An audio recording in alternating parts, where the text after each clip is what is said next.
Hi guys, good morning. Bali kakatapos ko nga lang maghatid sa mga kids sa school.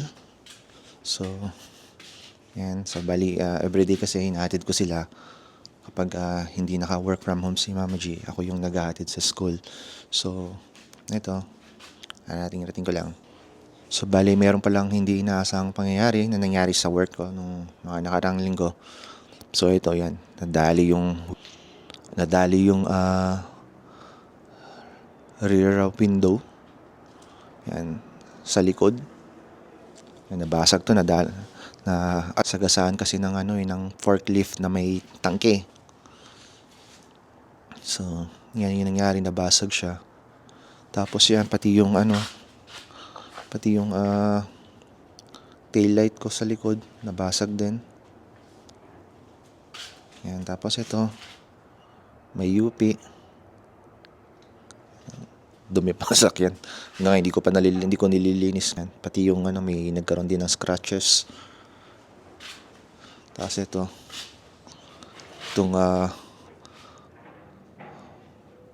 side mirror, pati nadali din siya, nabasag. So yan, aksidente naman yung nangyari. Hindi naman sinasadya actually na sagasaan yung sasakyan ko ng forklift.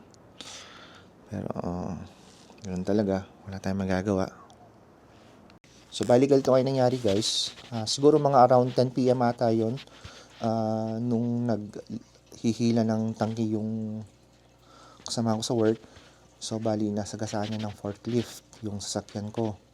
So hindi naman niya sinasadya yung nangyari. Tapos nag-sorry naman siya sa akin. So okay lang naman yun. So hindi naman ako nagalit or kasi aksidente naman yung nangyari. Wala namang may gusto na mangyari yun. Ang mahalaga, sabi ko sa kanya ay okay ka lang, hindi ka nasaktan at wala kang nabangga. Yun ang sabi ko sa kanya. So, ngayon, kung iniisip mo yung pagpa-prepare ka ako, total dyan naman, may yung company naman na siguro sasagot dyan, sabi ko sa kanya. Tapos yun, the next day, so yun, kinausap ako ng plant manager namin. Tapos yun, sinabi naman niya na sasagutin naman din nila yung pagpapa-repair. Tapos yun, nagpunta na rin ako dun sa body shop para ipa-estimate kung magkano yung repair yung cost ng repair dun sa sasakyan ko. So, dun may kamahalan siya. So yan, bali pinorward ko na rin yung estimate kung magkano yung pagpapa-repair ng sasakyan sa boss ko. So medyo may kamahalan siya. Bali ang aabot siya ng 6,000 I think, 6,058. So yan yung amount ng pagpapagawa ng sasakyan. So medyo mahal siya. Actually mas mahal pa nga yung cost ng repair kumpara sa value ng sasakyan ko. So hindi, nakakatawa lang, masyadong mahal. Kaya tapos yun, kasi nabili ko lang yung sasakyan before 2 years ago, nasa 5,600 lang. Tapos pero pinagawa ko siya ng worth almost $2,000 yung ginastos ko sa pagpapa-repair. Parang maabot din na siya ng 7,000 maybe. Pero sulit naman na kasi 2 years ko naman na siyang ginagamit. Actually more than 2 years pala na ako na siyang ginagamit yung sasakyan. Yun, tapos yun, actually tinry ko nga rin kausapin yung nagbigay ako ng proposal sa kanila. Kung gusto nila, bigyan lang nila ako ng 5,500. Kasi kung papa-repair nila, gagastos sila ng 6,058 plus yung 11 days na rental car. So magkano din yun? Yung rental car, nag-try ako hingi ng quotation, mga nasa around almost 800 din na pala, $800 yung pinakamura. Kaya lang, sabi ng boss ko na kung sa kanya lang daw, okay lang sa kanya. At yung business ko actually, sabi niya, para mas okay yung ganyan kasi parang yun nga, win-win situation yung mangyayari. Kahit naman si boss, actually gusto niya ng ganun. Kaya lang, problema kasi yung papel, dadalhin pa kasi sa taas. Yun ang pinakamalaga yung kasi yung resibo kasi yata, kailangan kasi no, ikip na pinagawa nga yung sasakyan ko. So, yun. So, waiting na lang ako ng approval to sa boss ko na na kung kailan pag nag siya siguro kapag sinabi niya na may go signal sa kanya para ipa-repair. So, yung kukontakin ko na lang yung body shop. Ayan guys, medyo inubo nga ako ngayon kaya ito nagtitake ako ng Robitussin. Nagbabago na kasi yung weather kaya ayan, sinipon at inubo ko ngayon. Lamig na kasi, pabago-bago, minsan malamig, minsan mainit. Kaya yun, dali ako ng ubo tsaka sipon. So sabi niya 10 ml.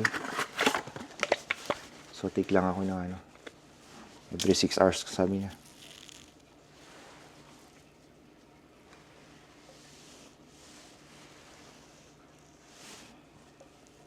Sumobra.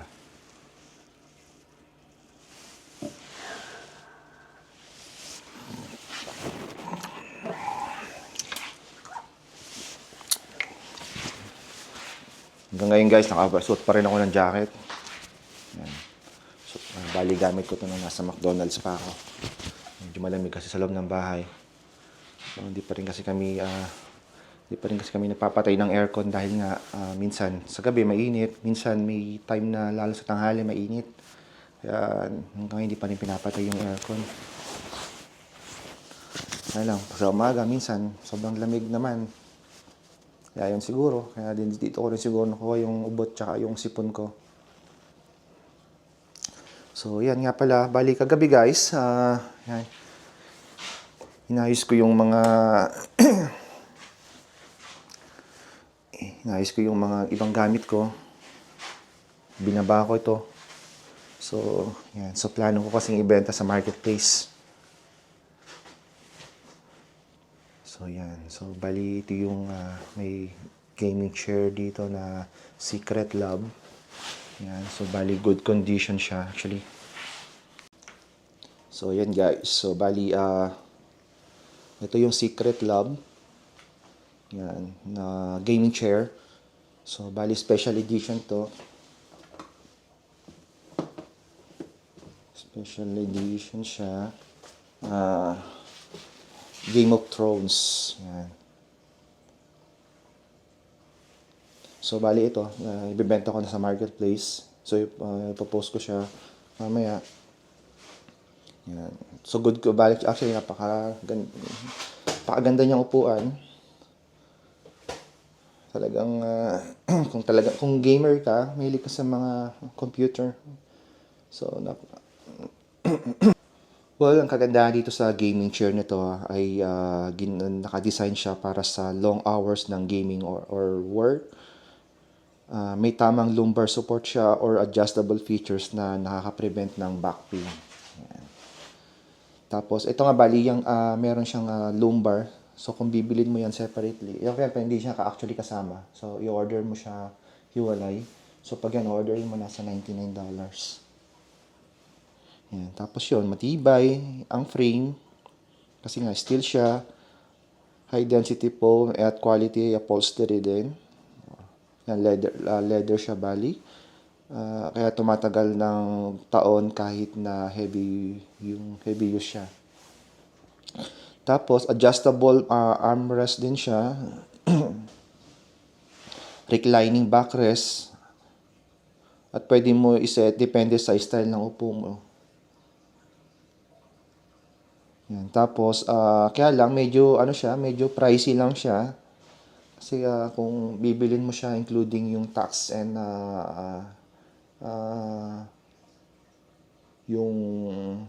including yung tax at saka yung shipping fee, umaabot din siya ng almost 1,950, parang ganun. Yan. So dahil nga yun nga ang kaganaman nito, ang isa rin sa ano nito yung parang may health benefits din siya. So dahil nga ergonomic siya, na nakaka-reduce siya ng risk ng posture problems at fatigue, lalo na kung matagal kang nakaupo. Yan. So ito, ganda siya. Very comfy siya. So tatanong niyo ako bakit ko ibebenta to, guys, kasi nga hindi ko naman siya kailangan. Dati kasi may dalawa yung PC namin. No, actually dalawa pa rin naman yung actually may dalawa yung PC namin. So isa yung kay nandun sa room ni Samantha. Kaya lang masyado tong malaki para sa uh, sa room niya.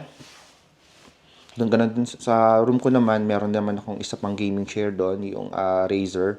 So, ayun. Bakit hindi na lang yung Razer ang ibenta ko? Do mas maganda talaga to, itong Secret Love. Kaso kasi, yun kasi, regalo sa akin yun ni Mama G nung birthday ko. So, nung 40th birthday ko, so regalo sa akin yun ni Mama G. Kaya hindi ko siya, ayoko siyang ibenta. So, yun na lang gagamitin ko. So, okay din naman siyang gamitin. Actually, maganda din siyang gamitin. Very comfy din siya. Kaya lang, yun nga. Dahil nga gift sa akin ni Mama G, ayoko siyang ibenta. So, yun na lang ikikip ko. Tapos, ito na lang yung ibibenta ko. So, guys, tapos ito rin pala. Isa rin pala sa ibibenta ko itong aking Epson printer, XP 15,000. So, yan. May kasama na rin siyang heat press. So, yan. So, itong printer na to actually, tataka kayo bakit may heat press. So, ito kasing printer na to, kinonvert ko siya into DTF. DTF printer. So, actually, ginagamit ko to pag nagpiprint ako ng t-shirt. Yan. So, yan. DTF, ang ibig sabihin nun is direct to film. So, ayun na kasi yung mga uso na ginagamit ngayon sa pagpiprint ng t-shirt. So, yung DTF na. Yan. Ewan ko lang kung familiar kayo sa DTF. So, ito, bali, ito regular printer lang siya. Hindi siya DTF printer. Meron talaga yung mga DTF printer na binibili. Kaso, sobrang mahal. Nagkoko siya ng mga, minsan nakita ko mga 2,000, 5,000, gano'n. Minsan or more pa, minsan 15,000 pa nga yung price ng iba. Kaya ang ginawa ko, bumili nila ako ng itong XP 15,000. Tapos, kinonvert ko na lang siya into DTF. Yan. So, paano ko ba siya kinonvert? So, yan, may mga tinanggal lang akong parts sa loob. So, yan. Tapos, ito, pinalitan ko din siya ng ganito, ng cartridge niya. So, hindi na siya yung dati niya. So, ito kasi ito yung nire-refillan ng ink. Yan. Tapos, kung tataka kayo, bakit mayroong siyang bote dito? Bali dito kasi, yung ink niyang, yung waste niyang ink. So, dito siya bali mapupunta. Tapos, ito kasi meron kasi siyang waste box. Kaya lang tinanggal ko na yung waste box niya. Para hindi mo na siya nire-reset every time na napupuno siya. So, dito ko na lang siya nilagay yung gumawa na lang ako ng ganito para dito napupunta yung ink niya. So, yun. Tapos, meron din akong heat press dito. Actually, bagong-bago pa nga to. Hindi ko siya masyadong nagamit. Nakailang print lang ata ako sa kanya. Tapos, meron din ako dito DTF films. Yan, extra pa ako. Bali, dalawa siya. Isang A3 at saka, anong size ng isa? A3 plus pala, at saka isang A3. Yan. Tapos, may mga extra pa siyang, ink. Yan. Tapos, ito yung powder. So, yan. So, yung ginagawa kasi, pagkatapos mo siyang i-print, kailangan mo siyang i-powder. Tapos, kailangan mo siyang i-bake. Yung iba kasi gumagamit, yung iba gumagamit sila ng meron silang parang pang bake talaga nung powder. Kaya lang siya ginagamit ko tong heat press na lang. Kaysa bibili pa ako na medyo mahal din kasi yun. Libo din siya. Hindi rin siya mura. Kaya ito na lang heat press ang ginagamit ko. So okay din naman siyang gamitin for pang bake ng ano, nung na-print mo. So ayan. So sinama ko din siya sa ano, sasama ko din siya sa ibebenta ko, kaya inayos ko na siya kagabi, nilinis ko na rin siya. Yan, para ibebenta ko din siya. Yan. Dalawa actually yung ano ko, yung printer ko, meron din akong isang ano, printer. So, yan. Itong Epson EcoTank 8550. Yan. Ano din yan, naka-convert din yan sa DTF. Yan, kailan nasira kasi yan. Medyo mahal din ang paggawa niyan. Actually, yung printer din, napakamahal din. Kung bibili mo, nasa around $800 ata. Kaya lang nasira siya, tapos pagpapagawa mo, aabotin din siya ng mga $500 to $600 ata, yung pagpapagawa. So, ewan ko lang kung may gustong interesado na, tatry ko rin post yan, kung may gustong bumili, bibenta ko na lang din. Sayang lang, hindi naman nagagamit. Tapos to guys, isa rin sa plano kong i-benta na ito, i-post sa marketplace, itong dummy punching bag. Yan. So hindi ko naman kasi siya ginagamit. So plano ko na siyang i-dispose din. Kasi meron pa naman akong isang yan. Meron pa naman ako isang punching bag na ginagamit. So yun na lang siguro ang kikip ko. Medyo makalat ngayon dito sa basement. Di pa kasi kami nakapag-ayos. Yan yung sa mga debenta ko. Tapos pala guys, plano ko na rin ibenta itong mountain bike ko. So hindi ko naman siya magagamit ito dahil nga mag-winter na, kaya plano ko nang ibenta. Do kakabili ko lang din to. Pero bibenta ko na lang siguro. Kasi nga nanghinaing naman ako na i-stock lang ngayon. Siguro kung may time pa, tsaka hindi ko rin naman siya masyadong nagamit din dahil nga busy rin sa trabaho. Ay, ngayon ko lang napansin. Guys, namatay yung isang fish ko. So, ayan lumulutang siya. Kawawa naman. Kahapon, okay pa to eh. Buhay pa siya kahapon eh. Chinek ko sila kahapon, kompleto pa eh. Ngayon, namatay na siya oh. Kaya ngayon ko lang napansin. So yun, lumulutang siya guys. Wawa naman. Ito pa naman yung kauna-unang fish na binili ko nung binili namin itong aquarium. So bali yung kasama nyo, swordfish. Wawa naman. Yan, so bali ilan na yung namamatay na fish namin. Doon nagdagdag na naman siya dahil nung bago namatay yung isa, so nanganak siya ng 3. Kaya lang ito nakakaawa, namatay na siya. Pa naman yung unang isda dito sa aquarium. Yan, so bali ito kasi yung mga nauna. Yan, yung swordfish na yan. Itong ang tawag dito sa fish na to. Tsaka ito. Silang 3 actually. Actually 4 sila pati yon. Kaya lang yung partner nito namatay na rin. Tapos yung partner nitong isa, ito ngayon ang anak ng ito, yung mga anak niya, nanganak na. Ito yung nanay nila parang namatay na din yung partner noon. Kasi binila ko sila tag-iisang partner eh. Tapos itong Gupta, yan, may partner din siya dati, kaso namatay na rin. ito yung mga bagong anak no. Ito yung mga bagong isda ng nakapag-anak naman ng 3. So bali yung 3 na yan yung anak nung namatay na isang isda namin. Kaya lang ito nakakaawa malulungkot si Sofia mamaya pag nalaman niya na namatay na naman isang fish niya. So ganun talaga, ito ang magagawa. Tanggalin ko na lang siguro siya, tapos saka ko na lang siya ililibing. So yan guys, bali katatapos ko lang i-post sa marketplace yung mga items na ibebenta ko. So hintayin na lang ako kung may buyer na gustong bilhin. So yan. Actually mura ko lang siya binenta. Almost half make it half ng price nung original or price na o yung original price nung item. Yan. So, kaganda naman nun, lahat naman sila is in excellent condition talaga. So, maliban na lang sa mountain bike, so I think kailangan mo siyang i-tune up. Pero okay naman siya. Good condition siya. Magagamit mo siya, di siya magamitin. Kaya lang, kung gusto mo talagang mas maganda yung paging performance ng bike, so kailangan mo lang siyang i-tune up. So, yun. So, minention ko naman yun sa may sa description nung pinost ko yung item na yun sa marketplace. So, nakalagay naman doon na kailangan ng i-tune up. Ayan. So, hintayin na lang ako kung may magme-message na buyer. Hopefully na may benta ko siya agad. Kasi para hindi siya nakatambak lang dito. So, siguro yung chair, lalagay ko na lang sa garage. Doon ko na lang muna ilalagay yung chair.